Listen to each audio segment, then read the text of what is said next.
Ayan po simple ng paghuli ng isda. Paano po yung paghuli ng isda mga kapatid? Ayan.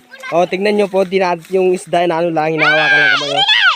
Pag nahawakan, ano na po ilagay sa lagyan. Tignan mo. Bata, pakitingin yung isda na kuha mo. Tignan mo nga. Ayan lang po yung hinuli nila. Diyan po yung paraan na paghuli ng isda. Kasi iba po naman po yung may power na pinaghuli yung kurente, sabi nila. Pero ito, ano lang po ito, kamay lang, mano-mano lang po. Tapos sinira lang yung tubig, sinarado para walang makatakas yung mga isda. Oh. Ayan. Ayan po mga kapatid, tignan nyo.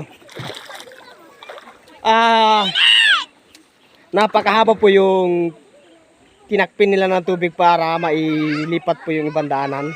Tapos yung makuha ng isda, ano lang po nasa 2 kilo. Marami na po yung 2 kilo baka nasa kalahati lang. Tapos naghirap pa ang tatakot ng isda. Ayan. Ayan po sila. Ayan o. Nag-enjoy naman po kayo dyan sa paghuli ninyo po. Ano po masabi nyo? Naghuli ng isda. Ayan po. Sige. Ayan. Ayan po yung mga yung kasama. Galing po sila sa Kawayan, dumayo dito sa Flora paghuli ng isda. Kasi wala po silang maulam. Ayun o, tignan nyo po isa. May nahuli na po ng isang isda. Patingin nga po yan. Ayan po.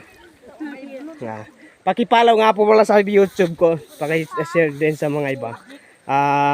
Jake lang po yung nakalagay sa YouTube. Yan lang po sa Facebook ko.